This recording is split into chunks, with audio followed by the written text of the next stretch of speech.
Real estate investing can bring big reward and big risks.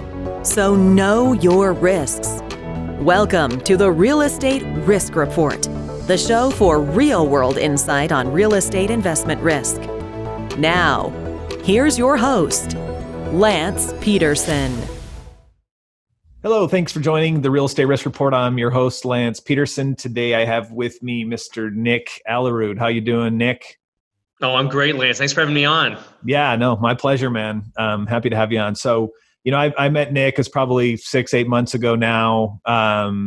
He reached out to me and they're looking to kind of grow his business. He actually is located kind of in the, New England region. He'll tell you more about it here, but basically they have a sort of a vertically integrated platform and lots of things going on and lots of experience. And I thought it'd be good to have Nick on. He's got a lot of insight, been at the game a long time. He's got, seen some interesting things. So why don't you just share a little bit more about you and your company? I know he's got AA Real Estate Group and the different things you guys got going on. That sounds great, Lance. Sure. It's funny because as you're going through all of those items and I've been through some stuff, I'm looking at myself like, how did I lose all my hair and you still have all yours? But that's all right. Besides that. It's on its way out. Don't worry about it. But yeah, thank you, Lance. So we have both a residential and commercial real estate development / investment arm based in Greater Boston. And we do have a fix and flip business. We have a short sale negotiation business. We have a property management company. We and all of these aspects, we also have a full service retail brokerage. And all of these companies were kind of born out of necessity. Like you mentioned, vertically integrated. Like every time we had a need, we tried to fill it. But we also had, we've grown a portfolio of rentals up to the a little over 200 units. And here we are post-COVID, though, we've ended up trying to sell most of them. So happy to share. I definitely have gone through my share of challenges, and whatever you'd like me to share today will be real and raw today. How's that? So. Yeah, no, that's great. Yeah, no, I appreciate that. So for you, when you got your start, in real estate, was it, how did you kind of get into the game? What was your entry point to, acquiring real estate? Sure. Yeah, it's more about avoidance of pain, right? Like everything else. I was working for Mellon Bank. I was a banker at Mellon Financial here in Boston. And we serviced the biggest client of all time, which is Fidelity Investments, the almighty Fidelity Investments. So that said, my team was the busiest team on the floor. Like, Nick, I need you to work nights. I need you to work weekends. You have to come in Christmas Day. You have to come in New Year's Day. And it was hard. And I had been promoted like 4 or 5 times, and I don't want to tell everybody the salary at that point. I was still under $60,000 a year. And I just, I knew that wasn't really my life, right? You kind of look at middle management, you look at management, you say, if I play my cards right, I can be there in 5 or 10 years. And then it's like, I really don't want to do that with my life. So ultimately, I ended up losing a board game in the dining room of my house with a bunch of buddies. It was called Risk. I was a political science major, so I didn't have a future. And I lost that board game. I ended up sitting there. It was my house, so I had no choice but to sit there and watch infomercials on TV. And I saw my first infomercial, which was how to buy real estate pennies on the dollar. And I didn't really know anything about real estate, but I paid $50 and ordered a binder. And in the binder, when it showed up, it said, I read it, it was interesting, taught me a few things, but it said, if you're serious about real estate, call this 800 number. And at that point, the best salesperson in the entire world got me to pay $6,000 for my first over-the-phone residential real estate marketing boot camp. Right. So that's how I started the game. And to finish that off, I was angry. That started my whole love of like, let me invest in every bit of education and coaching that I could in this space. So I went on the big binge and I bought into 4 or 5 different courses. And one of them was a national multifamily guru type guy. One of them was a hypnotist, and one of them was Robert Kiyosaki, and one of them was Trump University, and all this stuff. Before Trump was Trump, right? And I was mad at myself because I hadn't done a deal. And I tell you this story because it kind of leads into the bigger stories, which is what you get into, Lance. But my first 5 deals in real estate were done for the wrong reasons and went horribly, horribly wrong. So my first 5 deals, is after I had taken all this money and I was like upset with myself. I hadn't done a deal yet. I'm on an online forum, and the guy from Minnesota reaches out to me and says, "Hey Nick, I see you hustling out there. Like, listen, I'm finding undervalued real estate. This is in 2005. I'm finding undervalued real estate. I'm lining up tenant rent-to-own buyers to pay 20% above market rent for these units. And we're going to sell them at 20% above market in 3 years after their credit improves." And back then we could get purchase money at the closing. So if we contracted for a house at $450,000, a seller at the closing table legally would give us a check of $50,000 across the table and say, "Hey, thanks, good luck." And it was all 100% financed back then, right? Yeah. Mm-hmm.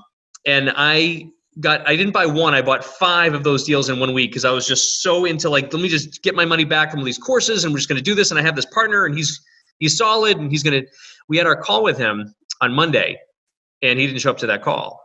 And then we had another call on Thursday to kind of line up the tenants and get them all moved in and get the cash flow started. And he didn't show up to the Thursday call. And what happened was he had taken his share of that purchase money and he had pieced out. The rental applications were fraudulent. The P&Ss were fraudulent.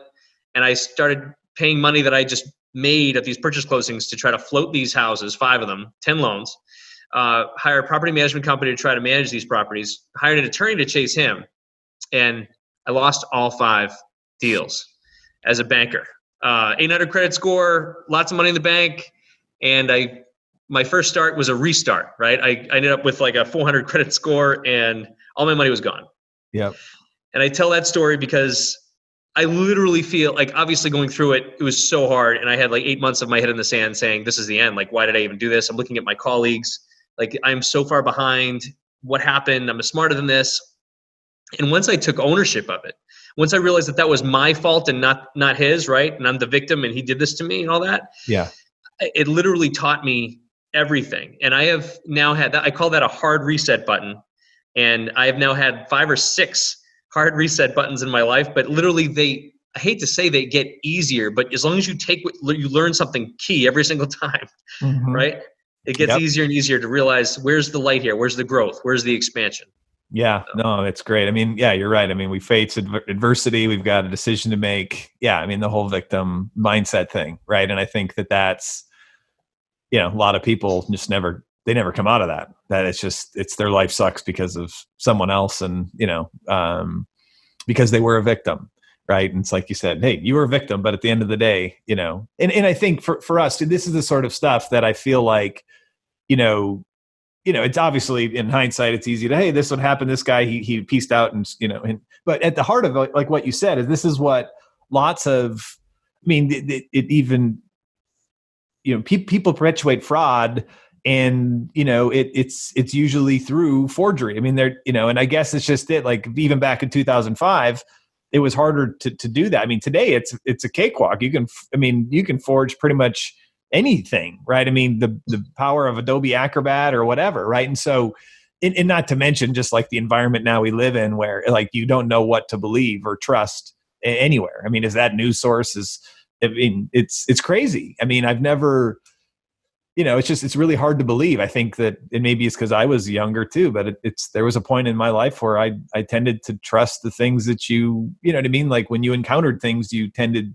to just trust. I mean, it's because I'm from, the middle of nowhere in North Dakota and, and probably those people were trustworthy and weren't lying. I'm not sure, but, for sure. But the good news is on our knowledge of Adobe and PDF, Lance, I wouldn't even have the knowledge as to how to do any of that. So yeah. Yeah, that's right. Yeah. You wouldn't, but yeah, that's just it. Right. So I guess it's that whole thing of, like you said, I mean, you went in, you had it, you try to make it work, but at the end of the day, you lose all 5 homes. And that's the whole thing is that these counterparties and the people you're working with, obviously it's where my passion lies, is that I just feel like that there's too many people who, needlessly expose themselves to that sort of thing. Right. And so it's just, it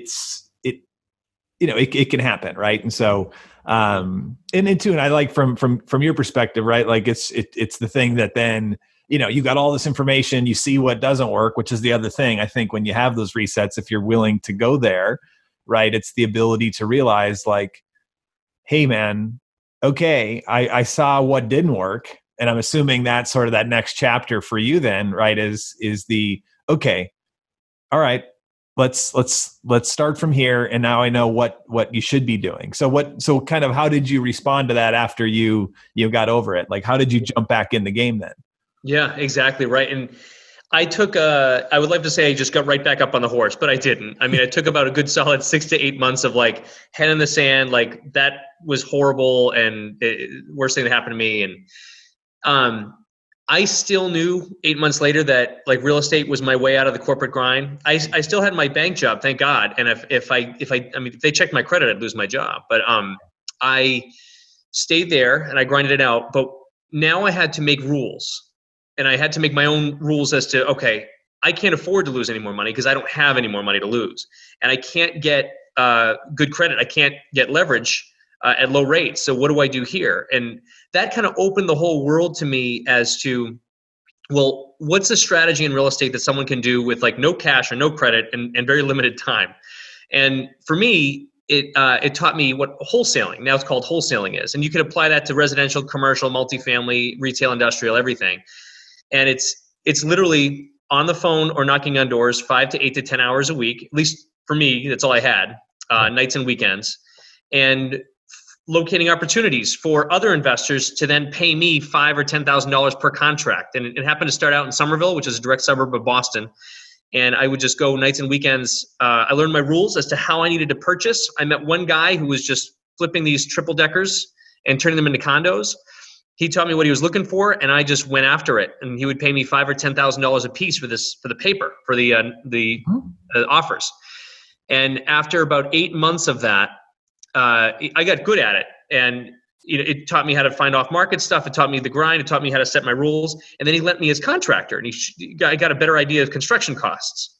So now working with this contractor, I was just able to kind of turn this paper to him until in December of 2006, which was about a year and a half after all the crap hit me, right? Mm-hmm. I was able to have enough money saved for a down payment using a hard money lender to do my first triple decker in Somerville. And I broke even. And that was the biggest win I had to this day, right? But again, doing a rehab by myself taught me pretty much the whole game. It taught me how to manage contractors, how to manage budgets, how to make sure that things are being done correctly, and almost to pretend that so you don't get taken advantage of back then, right? Almost to pretend you know what you're talking about and how to talk the language to the contractors. Mm-hmm. So that was the beginning of my residential real estate journey, and those rules I still hold to this day. So we've done over 300 fix and flip projects since then, and we've maintained profitability in 98% of them. But that said, Lance, like I've come to you for some help, where I knew that wealth creation was not through transactional fix and flip, right? I knew that rentals or building up a portfolio and learning to team up and manage a lot of people's capital to do this together, because that's the only way to really kind of scale and get bigger and do it the right way. I knew that rentals or something bigger was the way to go. Yeah. So when all this happened and my credit was down and out for a long time, I started picking up small rentals in like cash markets, like in Western Pennsylvania, where you could buy a house for like $15,000, $20,000, put $15,000 into it and rent it for $500 a month. So little by little, when I wasn't financeable, I still knew that rentals was kind of my way into building wealth. And finally, 2014, 2015, because I stayed on my credit for about 8, 9 years. I was finally a little bit dangerous because I was financeable, but I had all the lessons learned of someone, who I had gone through 3 or 4 different resets, and it helped me learn what to do and what not to do on the residential side. Yep, exactly. Yeah, and I think too, didn't you say that along the way you've invested sort of in as an LP or sort of a passive guy, and you got some interesting stories where those fellows maybe got themselves into some deep water with the SEC. Indeed. Yep. And again, happy to share full disclosure here. Yeah. So in my progression, I bought these small rentals in Pennsylvania, but I had taken a course. One of those gurus that I had invested in was a national coach on multifamily, like large syndication model, real estate multifamily. Mm-hmm. And he said, and he was right, the best way to really get experience is not just by taking all my courses and learning through the books, but invest with us in a deal, right? This was the national coach talking about it. So I decided to invest. At this point, I was making money again, and I had quit my job at the bank. So I invested like $100,000 with him in a syndication he did in Texas. This is in 2009, I believe, and I just had to let that sit. And he taught me. It was kind of good because I saw the experience of how he onboarded an investor. I saw the experience of a quarterly call that he would do to kind of update on the project, and it was very, very helpful. Mm-hmm. But in the meantime, I mean, I'm an active guy, and I want to do this. Like I had the knowledge, I knew what he knew, so I'm going to go out and do it on my own, mm-hmm. right? And I focused in on Asheville, North Carolina. That was kind of my market. I started doing my off-market deal sourcing, which is what I've come to be really good at through my challenges. Mm-hmm. And I found a deal. It had worked out. It had penciled out. And we started going through, I had all the investor commitments together. I started going through due diligence. And you never believe this, Lance, but the seller lied about their income. I know that never happens. Yeah, but never seen it before. Yeah. Seller lied about their income. So we backed out of the deal. But it's almost a blessing that we backed out because all these investor commitments that I've been gathering for a year. And now that I know you, Lance, you would have told me a long time ago this was a bad idea. I would meet with an investor, get their commitment, and then they wouldn't hear from me for 10 months. Right. There's no ongoing communication. There was no newsletters. There was no check-ins. It was kind of like, awesome, you're in the file. And, I started going through the investor database to kind of warm them up, being like, hey, look, we're close to getting something under a contract here. And I remember the first one said, like, who is this again? Like, it was big fail. Yeah. So I'll fast forward to the story because that's the brush with the SEC is what people like to hear about. So these local group in Boston saw me hustling on this one deal, my deal, and my deal died. So they said, wow, this kid's kind of out there. He's in networking groups. Like he knows what he's doing. He's burning the midnight oil. Let's see if we can work with him. He can help us raise capital. And we already own, 600 units in assets in different states. We already have this track record. We're coaches for that national guy that I had already passively invested with. So I'm like, well, this is kind of a no-brainer. They said, listen, you help us raise capital. We'll bring you in on the operations side. We'll show you kind of how we manage on operationally. We'll show you how we manage, our investor database. Like, we'll show you the ins and outs. I was like, great, no brainer. Took my money and I raised a couple family and friends money first just to show them that I was committed. And we put money they had a deal in Kentucky at the time. And I had just started my big launch and meeting with investors and trying to raise more capital when I got a call from one of the GPs. And he said, hey, listen, not a big deal. Just got a call from the SEC, but no big deal. We're cooperating. No one really knows what they're looking for yet, but they're just asking some questions. And I'm calling you because, well, they're going to call you next. So good luck. I'm in my late 20s. Like I don't want to be called with the SEC at all. I'm like I'm walking, I'm pacing. I'm in the top floor of my old Century 21 office is where I worked when I started in real estate. I'm just pacing. And I'm on the phone with 3 attorneys with the SEC for about 3 hours. And I'm just answering their questions as honestly as I can. I was told we had an SEC attorney too. And I'm like, all the documents I was using, all the websites, all the flyers and materials, everything was going through this lady. And the GPs told me this, and this is what we're doing. And finally, at the end of the 3 hours, I said, gentlemen, I'm happy to keep answering questions, but do you think I need an attorney? And then they said to me, do you think you need an attorney, Mr. Aalerud? And that's when I pulled the ripcord. I'm like, gentlemen, I want to cooperate, but I don't know what I'm getting into here. And I feel like I need to, I'll cooperate with you later. And I lawyered up, and that began, I did not know what was happening. And that's their whole thing. They won't tell you what they're investigating, right? So sure. I lawyered up with a couple of high-powered Boston SEC attorneys. And the worst part, it wasn't even the legal fees that I got into. I was into legal fees for, I think, about $60,000. But the worst part of it was I was in for 5 or 6 months of massive, we subpoenaed, right? So paperwork collection. I need to see every single email you've ever sent anybody from any one of your 6 business entities. Not even just as related to this group, right? But everything. So printing and USB drives and flashing laptops at the Boston SEC office. And it was it was so intense. In the meantime, I'm, trying to get married my first time, which, didn't work out because of all the stress. Yeah. And I just remember, we never heard what happened. And I was told by my attorneys too, don't talk to the GPs. I was like, well, I'm friends with them. Like, I know them. They wouldn't have done anything wrong. And said, listen, they're throwing you under the bus. And I'm telling you right now, you can't talk to them. Like, you're talking to me. Right. And 8 or 9 months later, I learned that, and I still to this day don't think it was malicious, but I learned through the SEC's findings that they had been taking money from one asset, moving it into another asset, potentially, right, paying off investors from one asset from a different asset. Mm-hmm. And then potentially, of course, they have to investigate everything. So potentially buying personal vehicles, buying a boat, buying things with investor capital that should not have been purchased. And what kills me today, Lance, so that was a reset button. I had to take all that energy in. Yeah. And once they were all, one of them was an attorney. They were disbarred. Everyone got fined like $300,000 and they lost the assets. The assets were frozen by the SEC and FBI, the DOJ department. And because they didn't have control of the assets anymore, and they didn't have, I guess, anything in place that allowed someone else to take control of the assets stopped performing completely and they lost all of them.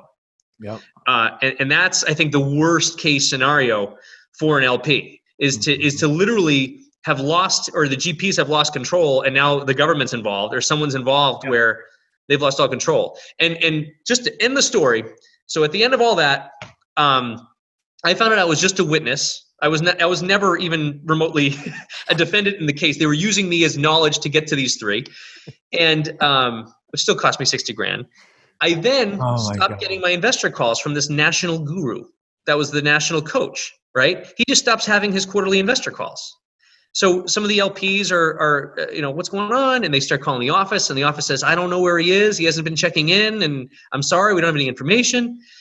And 2 quarterly calls later where he just misses them, the LPs band together and they were able to form some sort of takeover, like coalition to try to take over, to see what's going on. And they finally fly down there and realize that the asset in Texas that I had invested $100,000 in had a fire.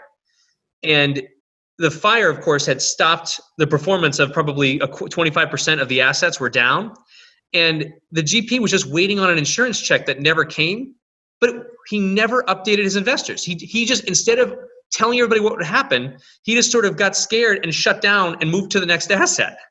And if you talk about, like, again, a lesson for me, right? Worst thing you could possibly do is shut down communication, especially when there's an issue. Yeah. And so what happened there? The asset, they tried to take it over. They didn't take it over in time, and it fell below, critical occupancy. I think it ultimately ended up being 35-40% occupied, and the asset was lost. Yeah. So all of those things are multi-field. And I don't tell you this to bring everybody down, Lance, but talk about being real and relevant, right? Yeah.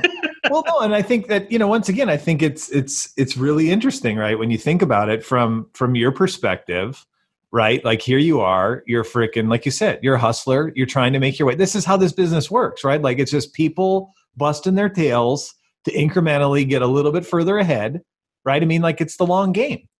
And you were into it, right? And like many are. I mean, that's just it. Like, understanding and appreciating that you gotta sort of earn your keep and make your way up through the ranks.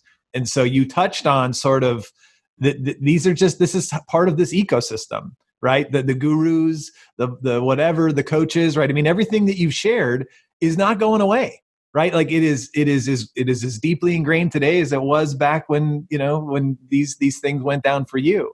And so I think that, I mean, and this is where what this is for me, knowing that, like, the SEC is like, here you were, poor guy, like, for 8 months or whatever your life, and money out of your pocket, that's a lot of freaking money. And it just shows you that, like, just to defend yourself, and you're not being told, and it turns out that they're just using you as some witness, right? And so that could happen to anybody. And that's what I've seen, is that when you don't fully vet and conduct the appropriate amounts of diligence on the people that are involved, which is more often the case, which of course is what I'm on a mission to change, it ends up putting people in these positions. And oftentimes with these partnerships, which is, how your stories sort of string together, right? Is that those legal costs, in many cases, I mean, you had to come out of your own pocket, unfortunately, but when that happens, even at that partner level, more often than not, that agreement, the operating agreement, says that legal costs to defend it are going to come out of the coffer, which means, if the people, once again, and like you said, is that it's not like these, okay, allegedly they misappropriated the funds, but oftentimes it's being done due to sheer ignorance, right? Whatever happens is like the SEC's going, you can't do that. And then the sponsors are going, I didn't even know that, much like for you didn't know, like, I don't even know enough of the rules to know what I would have violated, right? To figure that out. It's so convoluted and they're not telling you. So, when those legal fees start to stack up, the attorneys win and the partnership loses, and therefore the limited partners, they really lose, because that could, even if the asset was performing, it's going to take it down. Now, in the case too that you mentioned, that when guys start to shuffle, funds, back and forth between projects, see, that's the big thing. Is a lot of times people tell me, investors like, well, Lance, a syndicate, when I invest in a syndication, it's just a single asset.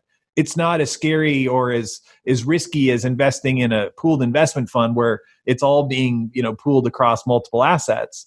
And for me, I'm going, yeah, but does the guy that you're investing with or group you're investing with only have one syndicated deal? Well, no, they've got like 18 of them. And I'm like, yeah, exactly. So actually, it's even more complicated because, your ability as a limited partner to figure out what in the world's going on inside of the black box is difficult. Right. And once again, do you have the time to do it? Do you even have access to the information to be able to tell whether or not something like that is going on? And this is what I mean is that, yeah, these guys have been great. Okay, well, you know what? Everyone's looked really great in the last 10 or 12 years. Okay, let's be honest here. Rising tide lifts all boats. So everyone looks like they're geniuses. Now, as Warren Buffett has said, we see who's swimming naked when the tide goes out. Well, the tide's about to go out. Right. And we're going to see who is swimming naked. And this is where I'm terrified, personally, just for people, because this is when things, like you said, the fire, things go wrong. And unfortunately, you got the whole fight or flight response with human beings. And generally speaking, when things go wrong, not everyone's like you, where you dust yourself up, you dust yourself off and you get back up and, and you figure out how to get back on the horse, or you do the right thing. Those moments of truth occur. And if no one's ever been tested, or you don't know what's going to happen, right? And so for me, it's like, yes, I want to run background checks. I want to see if there's red flags. I want to do all that looking backwards. I want to verify that they did what they said they're going to do, because clearly, as we've discussed here, it's pretty damn easy to make yourself look like you're a bigger deal than you are. It's not that hard. But for me, the bigger concern is like, who's watching these people on an ongoing basis? The SEC, they don't have enough manpower. I mean, it's already the way the whole rules, if you pan out and look at the way the whole regulatory regime works, is that anyone less than $150 million in capital managed, and even in some cases there's exemptions from that, they're not really keeping that close of an eye on them. It's except for things like this, when someone picks up the phone and says, hey, I think this guy's robbing Peter to pay Paul, right? And even then, as we've seen in the Madoff case, that doesn't always necessarily mean that they're going to figure it out, right? Yeah. I mean, if it's putting faith in things that, and I don't want to be that guy either, right? But it's just like we've got to like stop and think about that, right? Like, what do we put faith in? There's for me, as a man of faith, like I put my faith in the big guy upstairs. Mm-hmm. It pretty much ends there, right? Like if it comes to anyone else, I'm sitting there going, well, Yeah. It just seems prudent, right, to think through the whole trust but verify thing. It just seems like, yeah, I mean, that's what you should do. Like, yeah, I tell everyone I talk to, like, hey, I want to believe you, and I do, and I'll believe you, but if I'm going to have to make a bigger commitment to you, I mean, I have no problem. Just, you can blow smoke up my ass all day long if you want, but if I'm about to write you a check, then yeah, I'm going to want to go ahead and make sure that some of these things, check out, because it's usually what it turns out to be is you poke and prod a little bit and things start to fall apart. That's how it works. So, and I think with your guy, like that syndicator down there with the fire thing and that kind of stuff, that's the other thing where I feel like that's how you lose is fires happen, man, especially in multifamily. Like that stuff is more common than people think.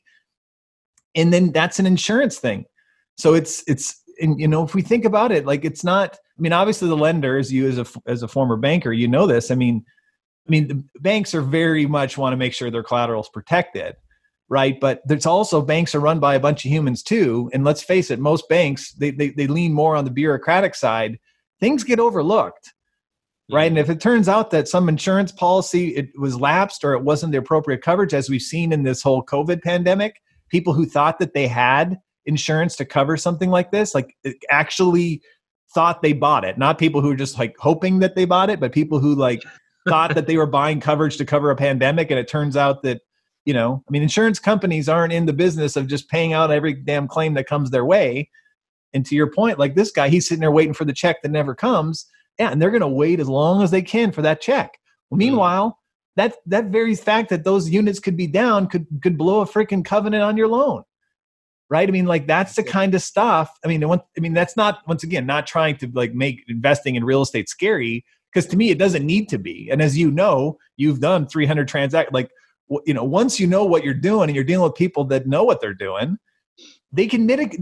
These aren't difficult risks to mitigate. Everything that we just covered, when you think, hindsight's 2020, but they're not difficult to mitigate those things, right? If those syndicators, if someone like a Verivest, which is what my day job is, if we were watching those financials, those guys wouldn't have been able to get that money from out of one vehicle and into another vehicle without, at minimum, us disclosing it publicly as a related party transaction, which I'm guessing would have got people's attention. Like, question, why is $550,000 like going from this entity, this other completely unrelated entity, except for the fact that you happen to manage them both and have the control power to do that?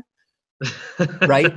Like, it's, and this is just it too, is that in the operating agreement, if you read closely, there's always a section about if it's a manager managed, entity, what is the manager prohibited from doing? Right. And there should be, if it's well written and it protects you as a limited partner, it should say something to the effect of the manager can't borrow money from itself to it, or vice versa, or, maybe it can borrow money there, but those things need to be spelled out.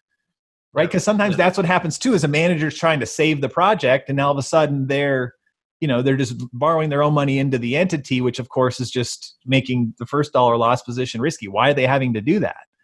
Yeah. Right. And so these are the things that just happen that you don't know about.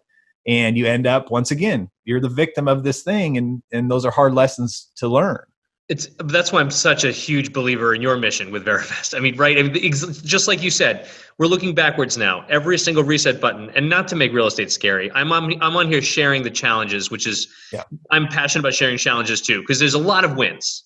There's a lot, if you know what you're doing, there's a lot of wins, and there's a lot of just learning as you go through the process. And you mentioned it, all boats rise with the tide, right? When the tide comes in, and here we are. So everyone's about to be exposed again. And how do you? I would rather work with a sponsor that has been through the, I usually try not to swear in, podcasts, but has been through the crap, right? Of making these mistakes. And with what you do in your mission, I mean, that would eliminate that. Multifamily national guru is still out there teaching and promoting his courses. And one of the GPs that was taken down by the SEC in Boston is back on the street with his own courses and is now teaching people how to raise money for syndications. So again, if there was a Verivest, if there was a company that was devoted to checking and watching and making sure, legit, the sponsor's legit, these deals, they're moving their money back and forth. We're in control of their money, so we know exactly what's happening. Yeah. I think you're changing the face of this game. And I really feel like that's the stamp of a Verivest is going to be huge, right? Yeah. And I think I think that it's when you build things to fit and to address the actual situation, I think you realize that you don't need some crazy regulatory regime to do this, right? It's a matter of produce financials, provide the documentation, have someone that knows what they're looking at, look at it and say, this seems to line up. This isn't that complicated.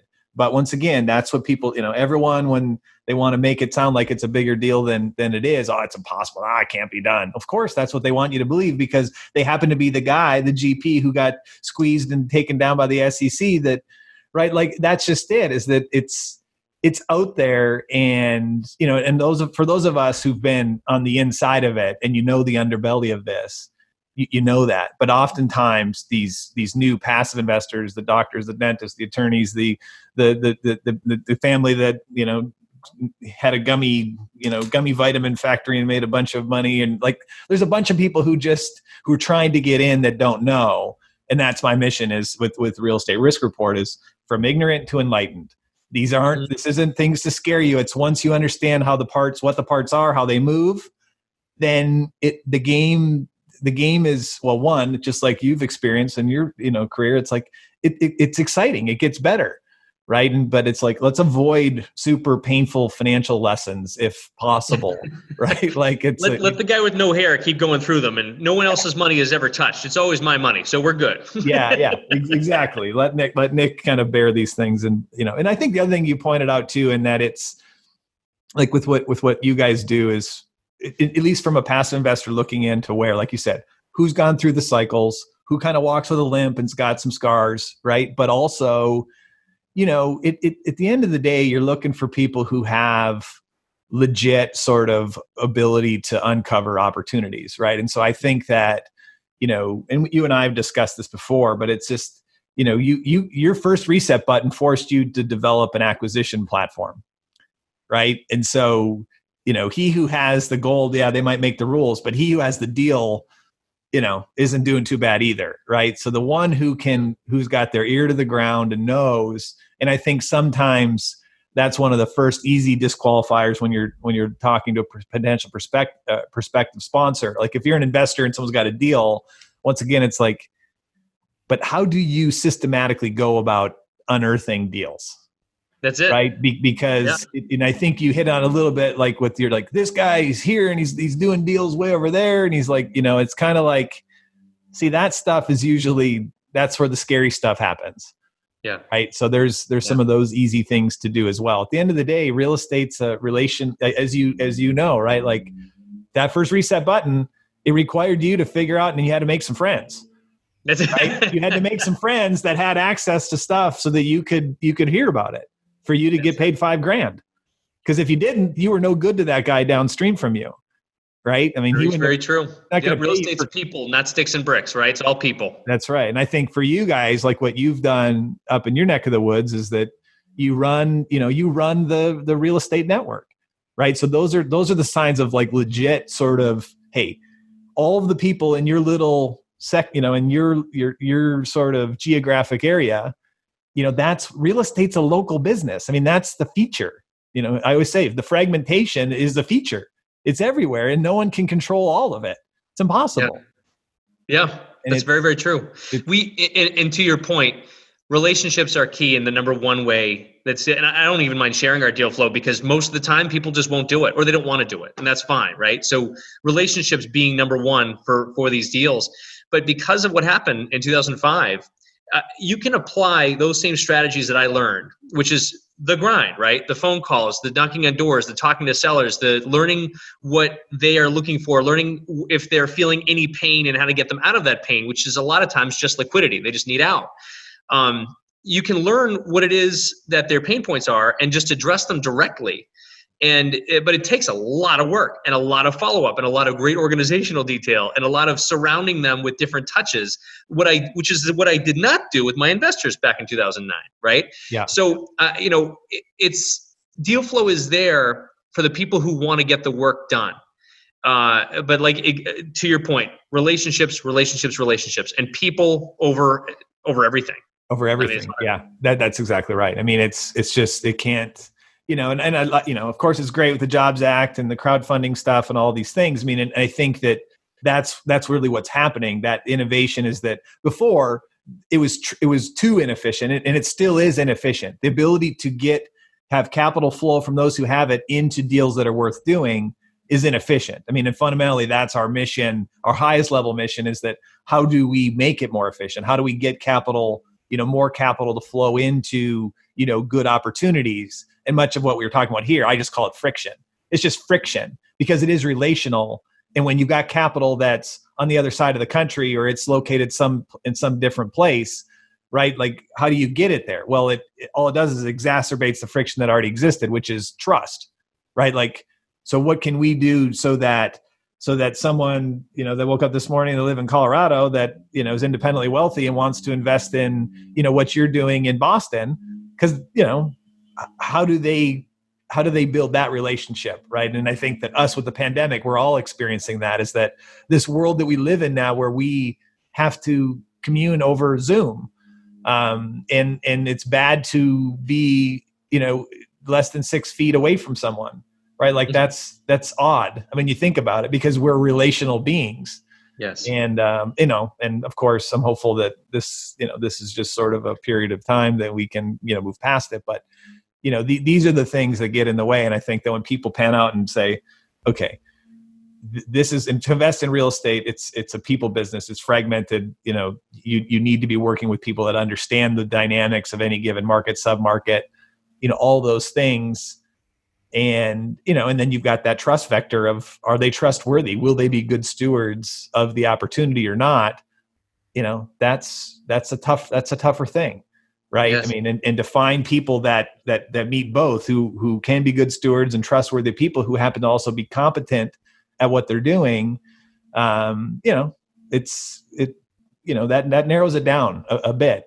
So anyway, this was really great. I mean, I thank you for sharing and being transparent. You definitely embody the core values and the willingness to share. And those are great stories, and you're a good sport about it. And obviously you've always, you might be knocked down, but you get back up and figure out what you learn from it and take it to newer heights. So that's it. We're always growing and expanding, but for sure. And a huge, again, shout out back to you for all the help you've been giving us in a lot of different ways, and Verivest being one of those awesome missions. So well done. And look forward to having you on our podcast as well. So. Yeah, should be here soon. All right, Nick, thanks so much, man. Have a great week. Take care.